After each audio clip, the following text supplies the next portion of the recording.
Olá pessoal, tudo bem? Bom dia, aqui é Fábio Pirajá, esse é o projeto Memória Capixaba, estamos juntos mais uma vez aqui no canal do YouTube. O projeto Memória Capixaba é um projeto que nós criamos há uns 15 anos mais ou menos, estamos já chegando a 100 mil seguidores no nosso repositório no Facebook, né? Aqui está o Facebook do Memória.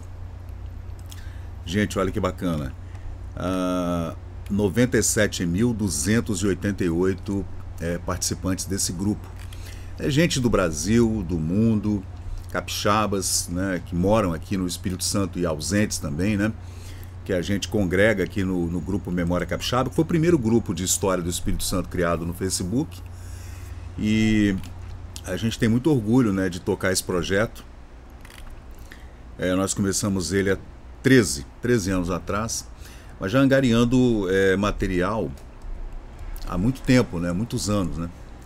E eu vou trazer aqui para vocês agora uma pesquisa que nós fizemos há alguns anos atrás, em 2020, que trata da lei dos sexagenários, né? Que é uma coisa triste, uma história que a gente não gosta de ficar relembrando, mas como eu sou descendente de escravos, então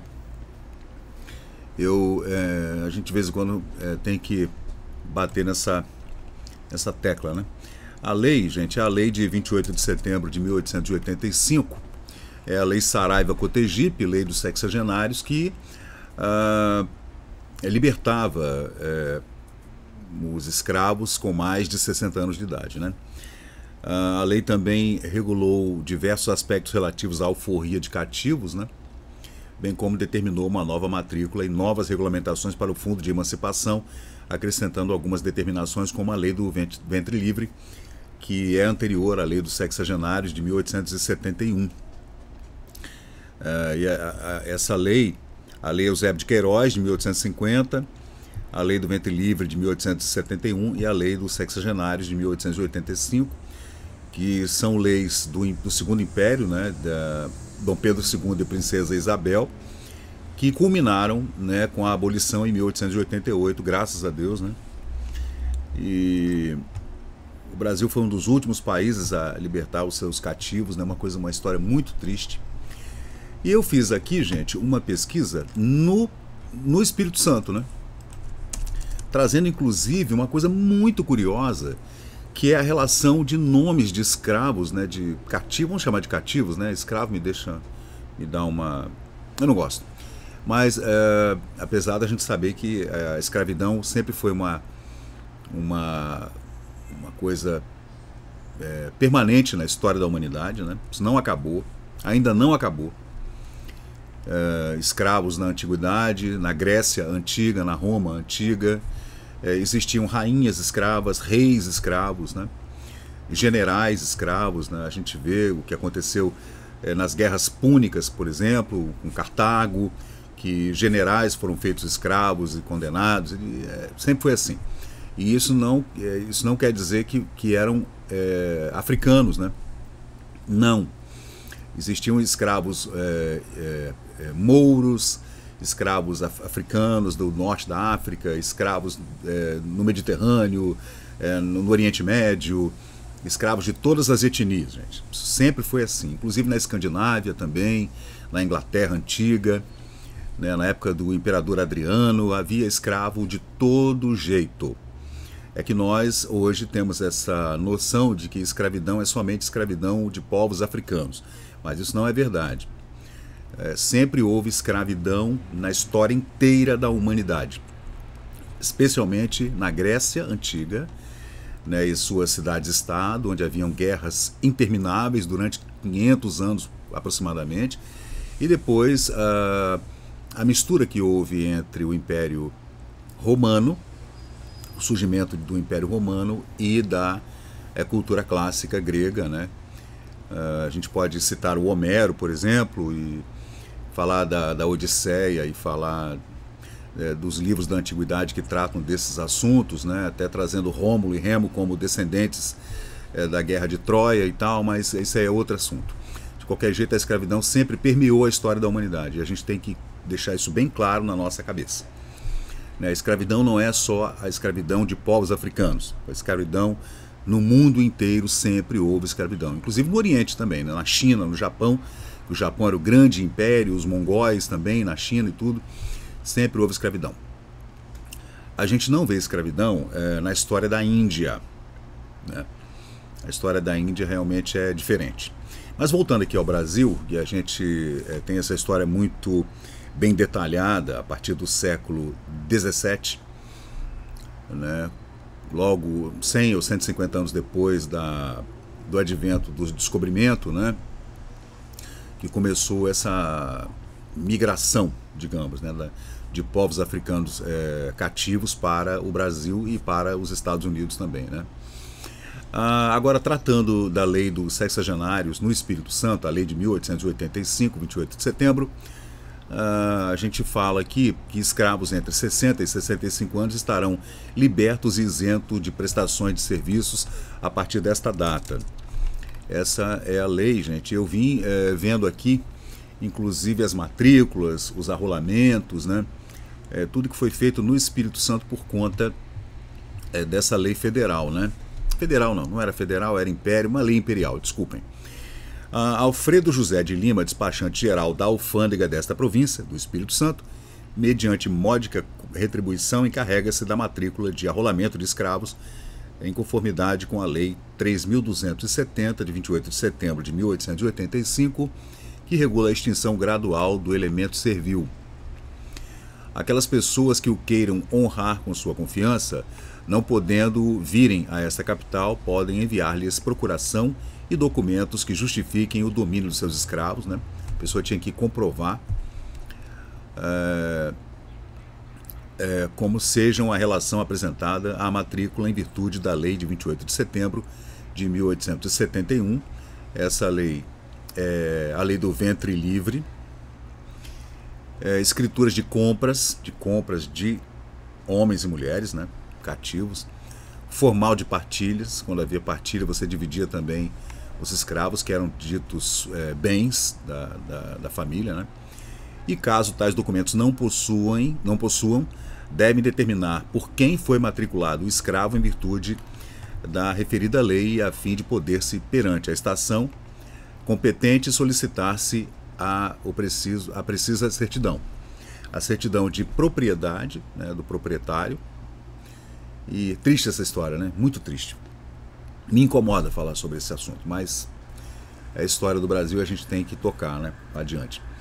E também se havia mulheres dentro da lei do ventre livre, para que se pudesse ajuntar essa papelada para dar prosseguimento no processo da lei dos sexagenários, né?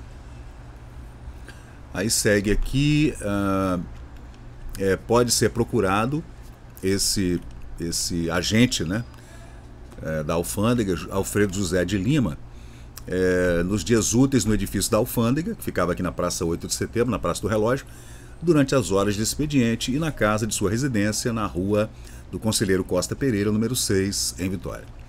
Matrícula de escravos, arrolamento de sexagenários, na tipografia da província do Espírito Santo, está se imprimindo conforme os modelos oficiais, relações para matrícula de escravos, segundo as exigências da novíssima Lei 3.270, de 28 de setembro de 1885, que regula o elemento servil e bem listas para o arrolamento dos sexagenários.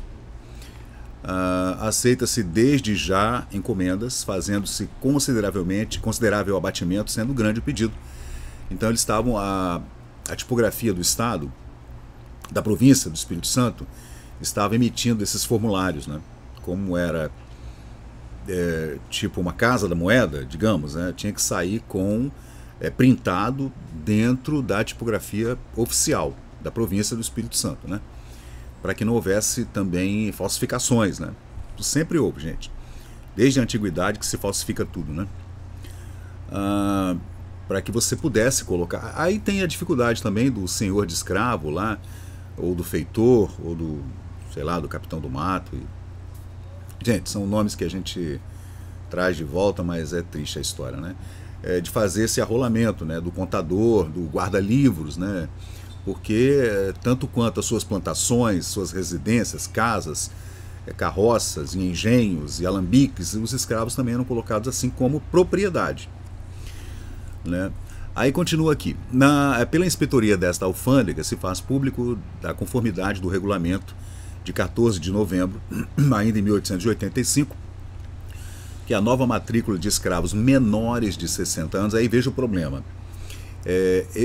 Essa pessoa que fazia essa contabilidade dos seus cativos, né, nas suas fazendas, ou até nas suas residências, na Casa Grande e na senzala, você precisava ter a idade dessas pessoas. Muitos nasceram ali, né?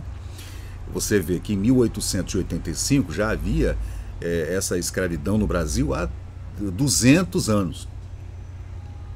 Então, a maioria desses escravos que ainda estavam vivos já haviam nascido nessas fazendas. Então, havia um regulamento que você obrigatoriamente deveria registrá-los, e eram registrados nas igrejas, né? Naquela época não havia cartório, ali pelo século XVII, século XVIII. Né? O cartorário era todo feito dentro das paróquias, das igrejas, né? Os nascimentos e falecimentos e enterros, etc. Né? Então, dessa forma, o governo provincial conseguia fazer essa contabilidade muito mais acuradamente do que se imagina. Não havia uma fiscalização, havia uma certa confiança entre o Estado e o senhor de engenho, né?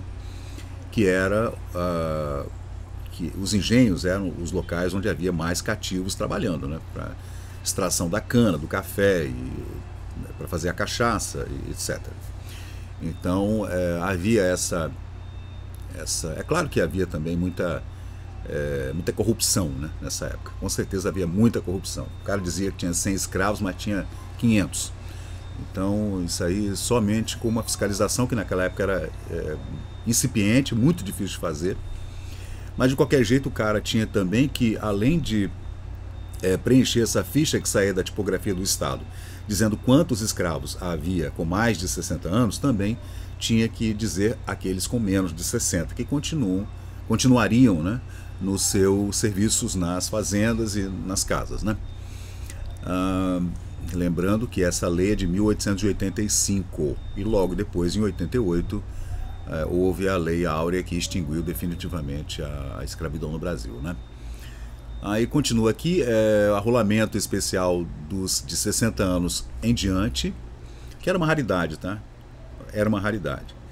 Talvez a genética dessas pessoas oriundas do continente africano dava a eles uma saúde mais longeva, né? Mas o trabalho nessas roças antigamente era um trabalho muito duro, de sol a sol. Então era um trabalho muito difícil, a pessoa adoecia, não havia medicamento como há hoje. Então era difícil mesmo que a pessoa vivesse mais de 60 anos, né? Mas havia, como eu vou comprovar para vocês aqui. E a extinção gradual daqueles com mais de 60 anos, né, em virtude da lei de 28 de setembro de 1885, deste mesmo ano, achar-se-ão abertos nesta repartição do dia 30 de março de 1886 até o dia 30 de março de 1887, portanto, um ano após a promulgação dessa lei por Dom Pedro II ou pela Princesa Isabel, você deveria preencher esse formulário dizendo quantos são cativos, quantos têm mais de 60 e quantos têm menos de 60 e quantas mulheres escravas cativas estão dentro da regulamentação da lei do ventre livre. E seus filhos que oriundos dessas gravidezes que estariam libertos, né, gente? Na Vila do Espírito Santo, em 1886, homens e mulheres escravos, suas idades, proprietários, segundo o censo desse ano, né? No município de Vila Velha, está aqui a Vila do Espírito Santo, tem aqui a Ana, com 74 anos, e o proprietário aqui é Antônio Pinto Pestana.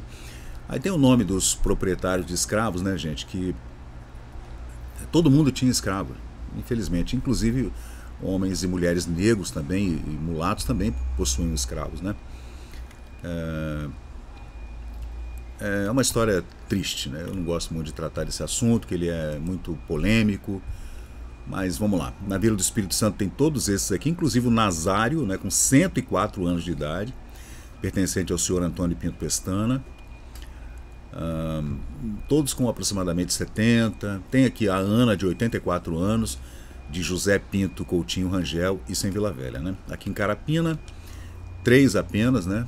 Nesse ano de 1886.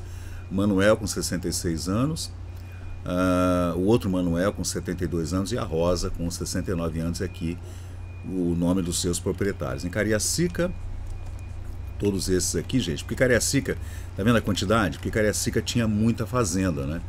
Assim como a Serra, mas eu não sei por que a Serra, especialmente em Carapina, tem tão poucos aqui, vamos ver depois. Em Cariacica, muitos realmente com 60, 70 anos aproximadamente, né? Talvez o mais velho aqui é o José, de 80 anos, pertencente à Vitória Maria da Conceição. Isso no município de Cariacica, né? Na freguesia de Cariacica. Aí tem aqui as famílias, né? A gente pode ver o nome das pessoas que eram proprietários. Aqui é Antônia, com 84 anos. Simoa, de 99 anos de idade. Alberto, com 85 anos de idade. Todos estavam livres a partir do ano de 1886, aqui na província do Espírito Santo, né? E tem aqui também em Mangaraí, a Francisca, Joana, Joaquim, Maria e Vicente, de 69 anos. Em Santa Leopoldina, Adão, com 84 anos, Benedito, Francisca, Manuel, Maria, Rita, e eu gostaria muito de saber a história dessas pessoas, sabe? Nossa, eu daria tudo para saber um pouco mais da história de cada um desses homens e mulheres aqui que foram libertos pela lei número 3.270, de 28 de setembro de 1885, a lei dos sexagenários, né? É uma pena mesmo, né, que a gente tenha passado por essa história. A lei chama-se Lei Saraiva Cotegipe, promulgada por Dom Pedro II e pela princesa Isabel, que seria a nossa imperatriz, né, se não fosse o golpe. E aqui tem toda essa relação, gente, tá vendo aqui, ó? Carapina, Cariacica, Serra, Vila do Espírito Santo, que é a Vila Velha, o Queimado tá aqui, ó. Eu não fiz a transcrição completa não, tá, pessoal? Por isso que a Serra tem pouca gente aqui, ó, em Carapina, né? Tem poucos, mas tem muito mais do que isso, porque o município da Serra era um município também muito grande, com muitas fazendas, né? E com muitos escravos realmente naquela região ali. Mas toda essa relação tá aqui, gente, que eu trouxe aqui, falando dessa relação. A Viana também tá aqui, ó. Tá aqui os escravos de Viana. E quem deu a entrada nessa papelada foi Justiniano Martins de A. Meireles, a 23 de março de 1886, com o escrivão Martinho Simplício Jorge dos Santos, escrivão de órfãos ainda dessas freguesias, né, fazendo esse arrolamento dos sexagenários para que fossem libertos a partir do ano de 1886, conforme a lei dos sexagenários de 1885. Esse é um assunto triste. Metade da minha genética é africana, por conta do meu pai, da minha avó paterna, né, Dona Maria Ferreira, que era filha de escravos, né, minha bisavó Benedita. Então é um assunto que deixa a gente constrangido, minimamente constrangido, né? No mínimo constrangido. Mas é um assunto que a gente precisa tratar, precisa trazer de volta, porque a gente não quer que se repita. Apesar da gente saber que não acabou, a coisa ainda anda, né, no subsolo. Então a gente precisa estar sempre atento, alerta, para que isso não aconteça novamente, assim como a gente está vendo o que está acontecendo agora com todo esse antissemitismo que a gente viu nesses últimos meses acontecendo no mundo inteiro. Uma coisa inacreditável, né? E como é que o mundo, ele, né, volta e meia a gente está revivendo coisas que a gente achou que tinham acabado, e isso só nos constrange. Mas é isso aí, pessoal. Isso é o Memória Capixaba. Eu sou o Fábio Pirajá, sempre fazendo essa pesquisa, mesmo que ela seja inconveniente, triste, trágica. A gente não gosta de fazer, mas infelizmente, né, a gente precisa trazer esses assuntos de vez em quando, mesmo que sejam assuntos espinhosos. Então valeu, muito obrigado. Eu sou o Fábio Pirajá, essa é a Memória Capixaba. Se você puder, por favor, deixa um like, se inscreve no canal, nos ajude a divulgar a história do Espírito Santo, porque é a história do Brasil. um recorte aqui na região sudeste, no litoral capixaba. Muito obrigado, gente, até a próxima. E chegamos ao final de mais um vídeo aqui do Memória Capixaba. E se você curtiu o conteúdo, por favor, deixe seu like, compartilhe aqui o nosso canal e inscreva-se para mais novidades. Até a próxima e muito obrigado por participar aqui do Memória Capixaba.